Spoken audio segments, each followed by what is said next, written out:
Sobrang competitive sila dito. Now, let's all hear from someone whose goal is to help keep us safe sa internet. And to give us her welcome message, may we please call on Country Manager for Google Philippines, Ms. Prep Palacios. Hello everyone, good afternoon. Thank you so much Trish and Peppy, and congratulations to all our winners. Wow, 1 year. Okay, so to Undersecretary Aboy Paraiso, Executive Director of the Cybercrime Investigation and Coordinating Center, our friends from media, and our vibrant YouTube content creator community, welcome to Google and welcome to our Safer Internet Day event. So I'm really super excited to kick things off. But before we dive into the program, I want to share a quick story. But let's start with a show of hands. Who in this room think that because we work at Google, we're somehow immune to scams? And that we've never been targeted or fallen for one? Show of hands? Oh, none. Okay. Now let me see those who think that we're just as human as everyone in this room and just as susceptible to those moments of vulnerability. Good job. So to those who raise your hands to the latter, you're absolutely correct. And here's my story. So a few years back, I was looking into purchasing some bags on social media. And I'm usually very careful, but when I saw that several of my friends were actually following that page, that's a social proof that really bypassed my usual defenses. So I trusted them immediately. So I messaged the seller and we had a very professional sounding exchange through chat, and I proceeded with the transaction.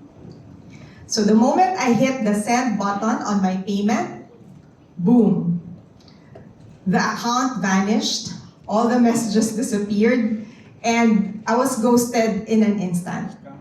So just like that, I lost 90,000 pesos. Sobrang sakit. But it wasn't really just about the money, right?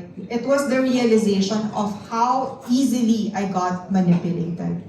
So I'm sharing this because I don't want anyone to repeat my mistake. And if there's one lesson that to take away here is that we really need to be critical. We must remain critical. We need to verify that the people we talk to online are truly who they say who they are, right? And when things go wrong, remember that you're not alone. You don't have to face it alone. Agencies like the CICC are here to really help you take action. So my experience is really a testament to why we need to talk about online safety. And not just today, on the Safer Internet Day, but every day.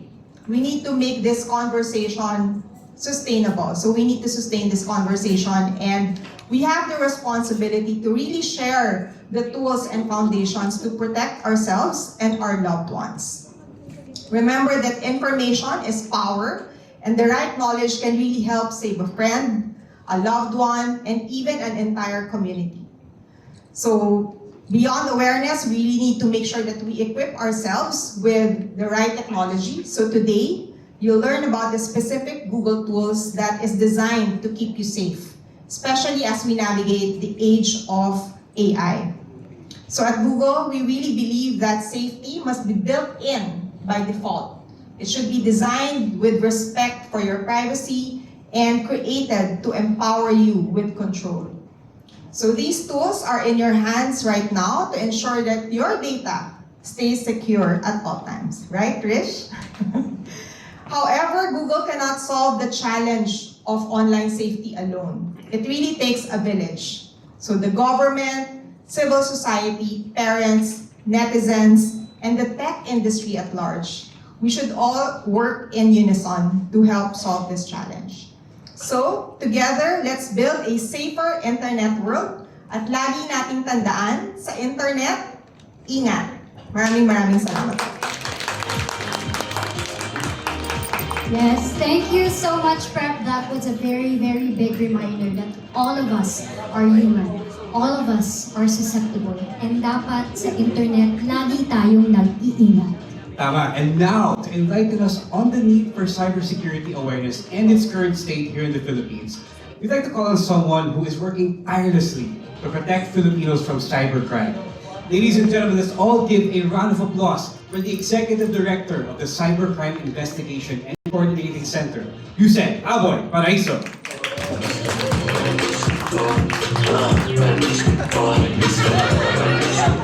So, sa lahat na nagtatanong, yes, I have an entrance music. So my walkout music, ever since I was a kid, gusto ko yun, fan ako na wrestling. So, gusto ko parang ako si Hulk Hogan, chok. Well, first and foremost, to Google Philippines Country Manager, Ma'am Rep, thank you. Puchi's here, also the country government rep for Google. Our friends from the media, social media creators, mga boss, and fellow defenders of the digital frontier, good afternoon. We are gathered here at Google at a place that represents the pinnacle of innovation. But as we celebrate Safe Internet Day, I want to start with a reality check. Earlier this month, the CICC launched our AI Feb-ibig, inspired by the song Ay Pag-ibig. Why? Because in the first month of 2026 alone, we're already seeing a surge in AI-driven love scams. So, nag-evolve na ang love scams ngayon. Hindi na yung papangako lang ang langit at lupa sa inyo. Ano na siya, meron na rin siyang deepfake at saka talagang sinusocially profile tayo.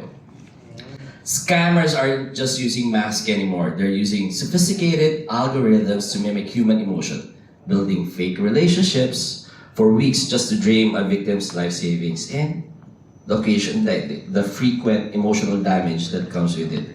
So nawalan ka na ng pera, nawalan ka pa ng tiwala. Think of our personal data as the digital DNA of our lives. Just as viruses attacks our biological cells by tricking its receptors, these AI scams are social viruses. They don't just hack to your computers, they hack you. They find one open window in your heart and of your curiosity and climb right in. So papasok na lang sila bigla sa mga buhay natin, guguluhin yung payapang mga emosyon natin, tapos yun, kukuha tayo ng pera. This proves one thing. Emotions can bypass the firewall of even the smartest digital native. Technology is evolving at the speed of light, but human vulnerability remains the same. So what's that human vulnerability? Emotions. So kahit alam na natin ini-scam na tayo, hindi, totoo pa rin yan, mahal pa rin niya ako. Yan, rurupok natin eh. In 2025, consumer fraud accounted for 38% of all reported cybercrimes in the Philippines. Most of these crimes began with a single lapse in data privacy. A click link, a shared OTP, and overshared personal data. Sobrang oversharing natin, no? Ultimo, alam mo yung naiinis ako sa mga kasama ko pag kumakain. Bago ko kainin, pipicturean pa yung pagkain. Bago kumakain. Diba? Ganun tayo ka-oversharing mga Filipinos eh. And for the CICC, data privacy is no longer just a legal requirement. It is a survival skill. In this age of agentic AI, may research ko pa yan, ano yung ibig sabihin ng agentic AI na yan? Kasi sinabi nila dito, where bots can act, yung pala yun, where bots can act on your behalf, your data, of your identity. So, automated na lahat, goal-oriented ng AI, just to mimic persons, relationships, and yung tasking natin. Nakakala mo tao yung kausap mo, yung kachat mo, AI na pala, robot na pala siya. Tapos, yun. Iba, it's one thing to get fooled by humans, it's another thing, mas masakit yata. I think it's sadder that we get fooled by technology, diba? Something that is used to help us progress, develop, but is now being used to scam us. If you lose control of your data, you lose control of your digital life. Our mission at the CICC is to ensure that while you enjoy the benefits of a connected world, the digital keys to your life remain in your pocket, not one in the hands of a syndicate in a remote scam hub. But education is only half the battle. To build true trust, there must be accountability. Through the AFASA, or the Anti-Financial Account Scamming Act, the CICC is now working closer than ever with the BSP and law enforcement to track the money trail.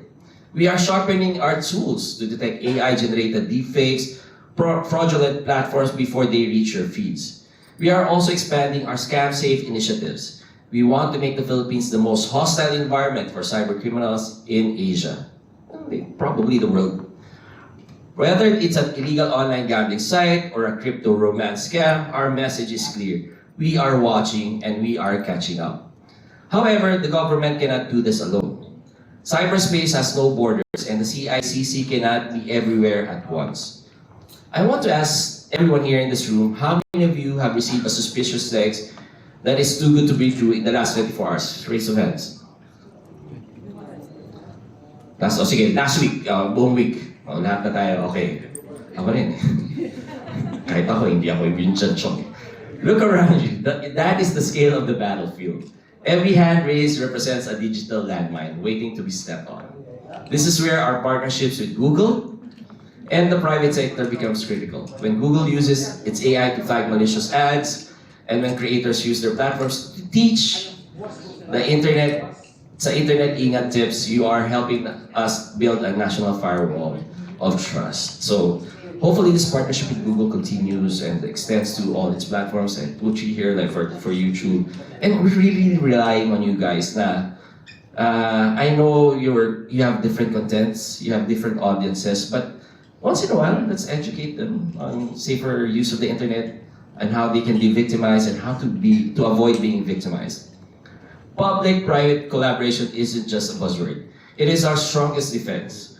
By sharing threat intelligence and promoting responsible innovation, we ensure that technology serves the Filipino people rather than exploiting them. As we celebrate the Safer Internet Day of 2026, let us shift the narrative. I don't want the Filipino netizen to be a perennial victim. I want them to be the victors, all of you. I want the Philippines where a digital grandmother can use a digital wallet without fear, although good luck teaching your grandmothers how to use a digital wallet. And where a student can explore AI without being preyed upon. To our creators and media partners, you are our force multipliers. Help us, really, really help us. Spread the word. Remind your followers that if something feels too good to be true, it probably isn't. And if they encounter a scam, dial hotline 1326. Let us keep our internet not just fast but safe. Sa internet, dapat lagi tayong maingat. Maraming salamat po. Mabuhay po tayo lahat. At sa CICC po, ako po at buong CICC, bata niyo po kami lahat. Maraming salamat po. Maraming salamat po, Yusek Aboy Paraiso. Grabe, may love scam sa pala ng AI. Yes. Share ko lang, ito ko senior na nadali ng love scam. But this was before AI, so what more now may AI, may deep faking pa. So let's please be vigilant, huwag kayong maging marupok, please. Maraming salamat, Yusek Aboy, for everything that you and the CICC does to help keep us safe. Yes, and now for the moment we've gathered here today. This year's presentation of Internet Safety Trends. And to tell us about them, let's please call on the Head of Communications and Public Affairs for Google Philippines, Mervin Huenque. Alright, thank you so much, Trish and Fergie. Thank you so much, Yusek Paraiso, for that very insightful and fun message. No? One of my key takeaways is yung nilaunch yung programa na ay pag-ibig. No? So, very relevant kayong Valentine's Day. So, dapat maging lista tayo dahil alam niyo naman ang mga bad actors online, they really like to take advantage of vulnerable moments like Valentine's Day. Okay, and of course, Prep, thank you for sharing your story as well. Grabe, 90K. Kaya pala nung time niya, sabi ko, umiram kaya ako ng pera kay Prep. Para may pera si Prep yun. Okay, and we have so many stories no, of being victimized by bad actors online. We also have success stories no, of how we overcame these challenges and helped our fellow netizens to be much more vigilant in the digital space. I'm Mervin Huenque, Head of Communications and Public Affairs. Welcome to Google Philippines. Nice to see everyone again no, in this room. Welcome to our beautiful home here. And again, we're here for a very important reason. We're here to observe Safer Internet Day. Not just today, but every day, because it's always important to be safe and secure online. Okay? So we will talk about a lot of important stuff. Talk about success stories, talk about lessons, insights, no? Sabi kanina, yung Pinoy hindi na tayo pa-victim, we're becoming more victors. And mamaya makikita niyo the data that we saw last year based on Google Trends. But before that, to set the tone, let's start with a melody we all know. So back in 2022, we collaborated with, of course, one of the most, if not the most popular band in the Philippines, Ben and Ben, on a song called Mag-Ingat. In English, Be Safe. Yan. No? Mervin, 2022 pa yung song na yan. Lagi mo piniplay yung pag Safer Internet Day. 2026 na, wala bang bago. But you'll know later that of course Ben and Ben is great. All they do is really classic. Even you will be amazed on how they turn a safer internet song into a catchy music. You'll later find out. And of course, the message is timeless. It's very relevant now more than ever. So enough of me. Let's all have fun and watch this music video. Ben and Ben to lend not just their voice, but their influence to promote online safety. Super admire them, and I'll share this trivia with you just to let you know that was pro bono. They didn't ask for any TF because they really believe in the advocacy. That's why up until now we play the song because of how inspiring it is. Because they're also saying that even if you're an artist, if you're a citizen, you're an employee, all of us have a role to play to build a safer internet. Okay? So super powerful, right? Okay, all right. Okay, so at Google, online safety is a core commitment. We believe everyone deserves a positive online experience so that we can navigate the digital world safely and responsibly. So again, on Safer Internet Day, we celebrate the internet's potential, but also acknowledge our duty to protect it. No? Lahat po tayo merong role, lahat tayo may ambag, no, to make a difference. In the Philippines, the data tells a fascinating story. We are hungry for knowledge. Kaya ang ganda ng sinabi ni Yusek kanina na hindi na tayo victim we're victors because we're navigating the internet proactively and with more intent. No? It goes to show that we're hungry for knowledge, we're hungry for information that can help us navigate the internet safely. Filipinos are not just browsing anymore. Hindi na tayo passively scrollers, we're more intentional. And this is what the data is telling us. According to Google Trends of 2025, the Philippines is among the top 10 countries in the world searching for computer virus, Trojan horse, keystroke logging, one-time password, social engineering, and my most favorite, media literacy. And not just in the top 10, we're actually top 2. Meaning to say, we're really looking for information that can help us build a safer internet, no? Have a much more informed way of navigating the online world. And later on, we'll share with you how we responded to that insight. And from a topic perspective, the search for the following topics also spiked. Brushing, so I'm sure lahat tayo mahilig mag-online shopping, e-commerce, di ba? Mga big payday sale, di ba? Guilty tayo dyan. But what we found out is that this search trend came up last year, brushing. When you receive a package, it didn't order. It's called brushing. Mervin, bakit may brushing? Why is it happening? From the word brushing, they wanted to beautify the store. So they wanted to solicit feedback, positive reviews, etc. And they want to do that by sending you an item that you didn't order. And who knows, they have a much worse or darker agenda at that. Why did they send that package? So red flag na agad yun. Huwag tayo ma-excite. Walang nagpadala sa atin, walang may crush sa atin na nagpadala secretly. Huwag nyo na tanggapin, okay? It's brushing. Then multi-factor authentication. Because Filipinos want to be secure. How can I further protect my social accounts, my bank accounts, right? And then password manager. They want to use tools like password manager to be safer online.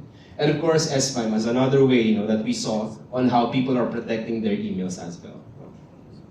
So again, the thirst for safety is the first step toward a more resilient digital Philippines. So the question is, so Mervin, how is Google answering to that call? What are you doing? Diba?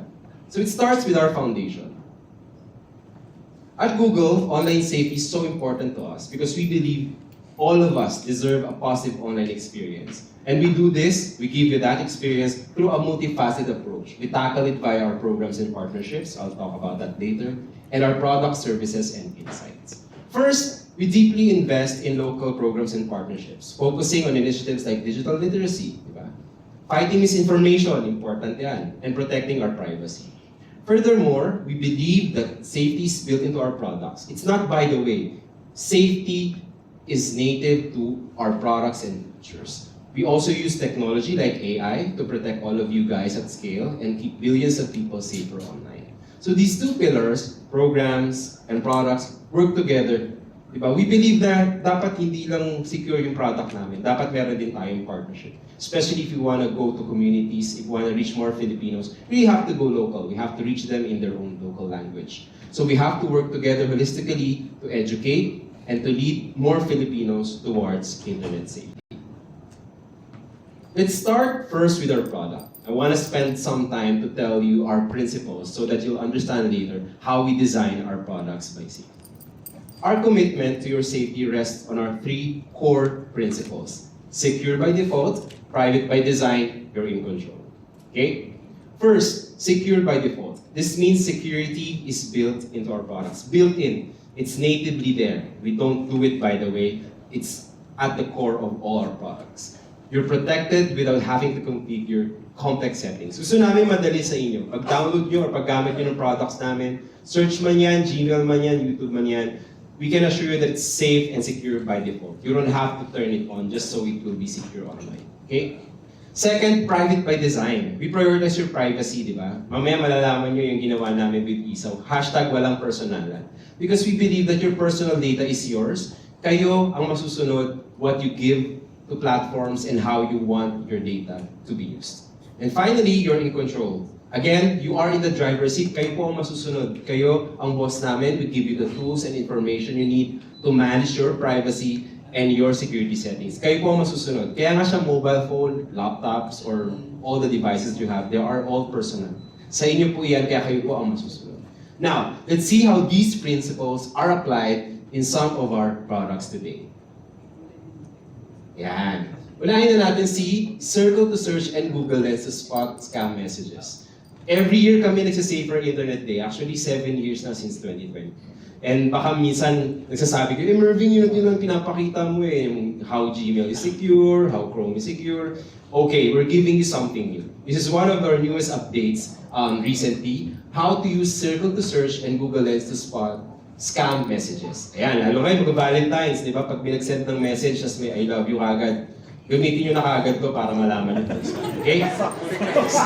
Scammers are getting smarter using SMS and social media to lure you in, di ba? Tama naman. To fight back, we've supercharged Circle to Search and Google Lens. So when you see a suspicious link, just long press your home button and circle the text. Let's watch this to show you how it actually works. Yeah, so when you receive a message, encircle it, and then you will see that AI overview, then it will tell you that the message is likely a scam. Okay? Okay. Amazing, di ba? Mervin, wala akong Android, wala akong Pixel, nasa kalaban ako, iOS user ako. Okay lang yun. Because you can download the Google app, you can use the Lens feature of it, screenshot the message, upload it there, and it will provide you the same experience. Okay? So again, our AI analyzes the message and tells you in real time if it's likely a scam or not. It's like having a security expert looking over your shoulder, no?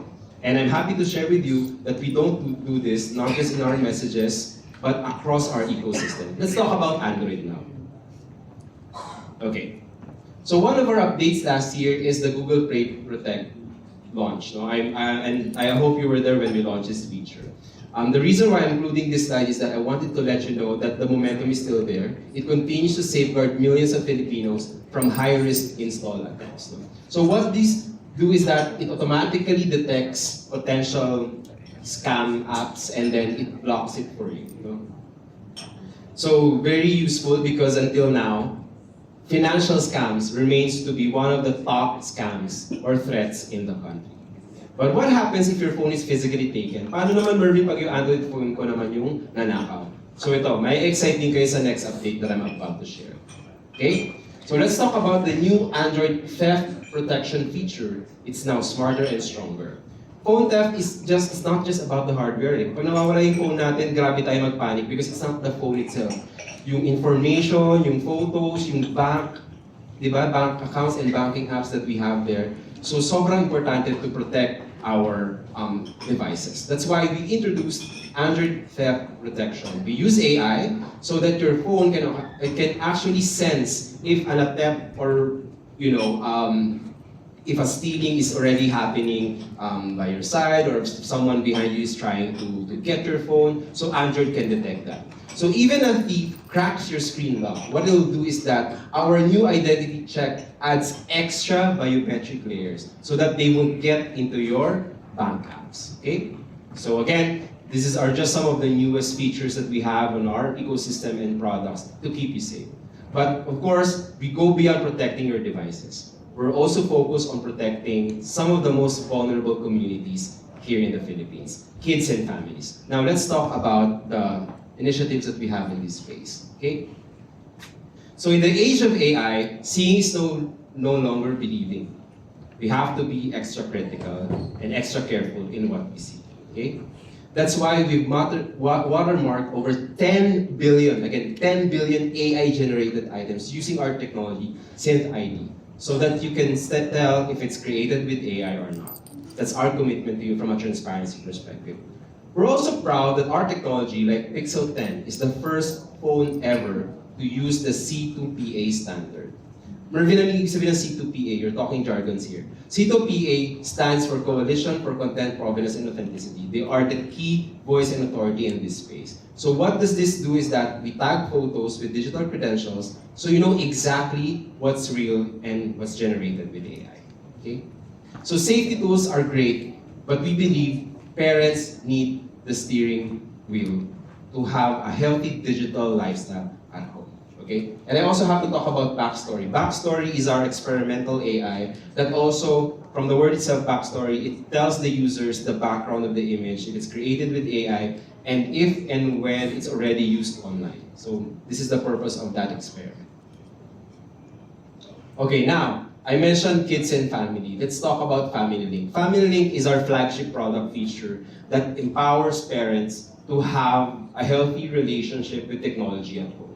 But we've introduced some updates this year. First, we've redesigned it to be more intuitive. Mas madali na siyang gamitin. No? It's easier than ever to set screen time now so that you can control or you can guide your kids' usage with technology even on their Galaxy Watches. And of course, it's about building healthy habits, di ba? Di ba sa Pilipino meron tayong kasabihan na yung pag kinuha mo daw yung bigas, tapos pag masyado mo siyang hinigpitan, tumatakas yung bigas. Pero pag ginawa ko yung bigas, tapos relax na yung pagkakahawak mo, hindi siya tumatakas. So anong philosophy nun, Mervin? Bakit mo sinare yung anecdote na yun? Because that's our principle also when it comes to managing tech lifestyle or digital healthy habits at home. The more na hinigpitan nyo yung mga bata sa paggamit ng technology, and especially hindi na naiintindihan bakit kayo naghihigpit sa paggamit ng device nila, all the more nahahanap ng paraan yan para makagamit ng technology. And pag nangyari yun, hindi na supervise yung experience, which is much dangerous, right? That's why it's very important to build guidance, to build understanding rather than restrictions, di ba? Ipaalam natin sa bahay, sa mga bata kung bakit natin pinagbabawalan yung certain technology during a certain time, okay? And we're also happy to share with you that this principle extends to YouTube. Let's talk about the updates that we've introduced to Shorts. So on YouTube, we're super proud that parents can set the amount of time their kids can spend on Shorts, including, pay attention to this, 0 minute per day. It's an industry-first parental control, okay? And aside from this, we're also prioritizing quality over quantity so that the kids at home or the teens at home can create or can find content from partners like Khan Academy and TED. Okay? And again, these tools are not just about restrictions. It's about intention, helping you have that understanding with your kids or within the family, how to have a healthy relationship with technology. Okay? Because as they grow, we want kids to have the most powerful tools that they have so that they can realize their full potential. Of course, it's impossible to talk about Safer Internet Day without talking about Gen AI. At Google, we believe that Gen AI can solve real-world classroom challenges from some of our products like Google Kids Space, the Read Along on Google Workspace. We're actually helping teachers track reading comprehension effortlessly. We've actually expanded Gemini to teen students so that they can have a personal tutor within Google Workspace. And that tutor can help them have real-time feedback. So that's the power of technology. We all know that aside from our tutors that we can find at home or within the learning community, it is also helpful to have an AI-enabled or AI-supported tutor within our technology so that the student can extend or can further personalize the learning experience. Of course, it has a very specific use case, and we are building or designing our products around that. And for our tools to be more useful, we actually need the skills or the foundation to use them. Okay, now let's talk about Gemini. So one of the things that we'd like to highlight in this event is the use case of Gemini for kids and family. How can parents use Gemini safely at home so that they can have a healthy relationship with technology? Again, I mentioned earlier, diba, the importance of having an open communication between parents and kids. Because if that communication is not there, then there won't be a healthy relationship with technology. So that's one of the use cases with Gemini. Diba? Parents or even guardians can use Gemini to tackle that, to get ideas on how to have effective communication. Because we all know that kung di siya awkward, di ba? Minsan ang hirap lalo kapag mga teenager lumalaki, hindi na ganun ka-close sa parents. Minsan or nahihiya na mag-share. Sometimes it can be awkward or it can be difficult. So Gemini can help parents and guardians to crack ideas how to have effective communication at home. Ano ba yung mga strategy na nag-work? So pwedeng ibigay ni Gemini yun based on best practice. How to break barriers between parents and kids. How to dissolve that awkward moment. So all these things can be answered by Gemini. So again, we're all stewards of technology. It's just a matter of how can we use it responsibly. Okay, so I mentioned earlier that of course tools are important, but the skills how to use these tools are equally vital. So we develop a number of tools to help educators and students gain knowledge when it comes to using AI responsibly. Globally, we have what we call Experience AI. It's an educational program for teachers and students developed in collaboration with the Raspberry Pi Foundation and Google DeepMind. Since its launch, many countries have experienced this already, and we hope that this will be available in the Philippines soon. That's why our partnership with governments and the civic society are important for us to make this happen here. And then we also have AI Quests, a new gamified experience designed for early teens, to explore real-world AI applications. Okay, so I just tackled some of the product updates to help you guys be safer online. So, are you still with me? Okay pa ba? O kailangan pa natin panibagong kwento? Prep, may kwento ka pa ba? Wala na sila. Okay, so we've seen how AI is powering some of our products as the first line of defense, from spotting scams with our Circle to Search and Lens Update, even to giving families peace of mind when it comes to using technology. But as Prep mentioned earlier, Google can't do this alone. We need your help. Sabi nga kanina ni Yusek Paraiso, you are our multipliers. That's why we hold this event, because we believe in the power of your voice to promote online safety. So to build a truly safer internet for every Filipino, we need the power of your voice, of your partnership. So let's take a look at how we're working together. First, to truly reach a community, we work with NGOs, and one of them is Canvas. If you recall, this is our flagship media literacy publication. That's why I mentioned earlier, when I saw that the Philippines is at number 2 when it comes to the country searching for media literacy, I'm super happy and proud because this initiative perfectly responds to that. We partnered with Canvas during the pandemic to create a magazine to tackle misinformation. And we didn't stop during the pandemic. We published more copies, and we even localized them to more vernaculars, because we believe that if we want to help vulnerable communities, yung mga lolo-lolo natin na they're just coming online for the first time, then we need to talk to their local language. And we're just getting started. We hope that this year we can produce more copies, and we can even explore more vernacular language. Okay, so we also worked with a sand artist. Her name is Monica Kakatian, because we believe that art can also be a tool to make online safety engaging.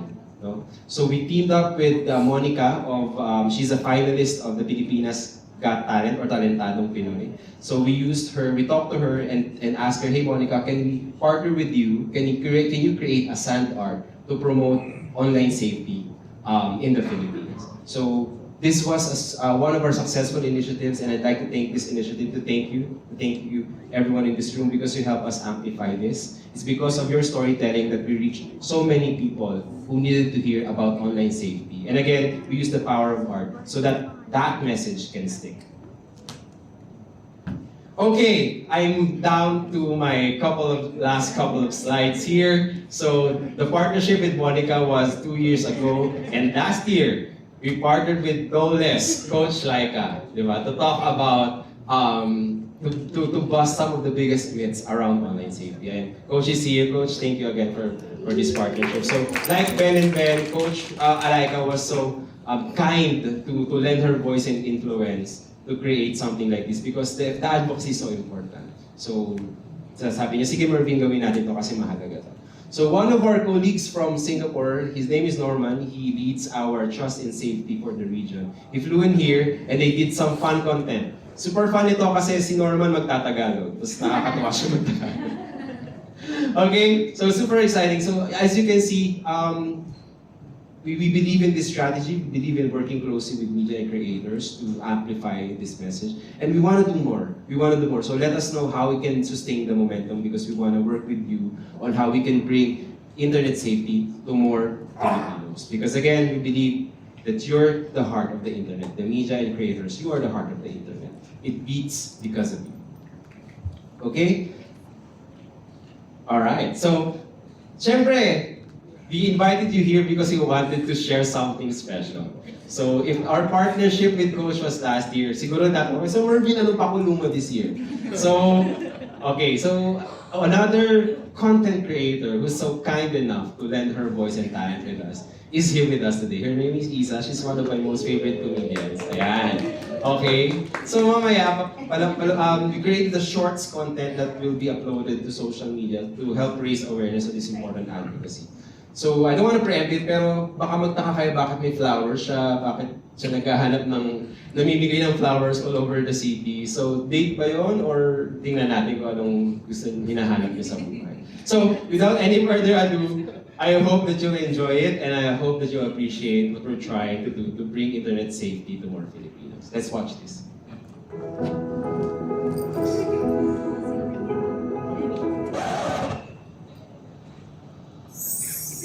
Hello everyone! I am Isa Villaverde. At nandito tayo today in the wild to ask fellow Pinoys, safe na ang puso mo, pero safe ka ba from internet scams? Bago kasi mag-Valentine's Day, today is Safer Internet Day, Feb 10. Alam niyo naman, laganap ang mga scam ngayon, kaya kailangan namin malaman if protected kayo.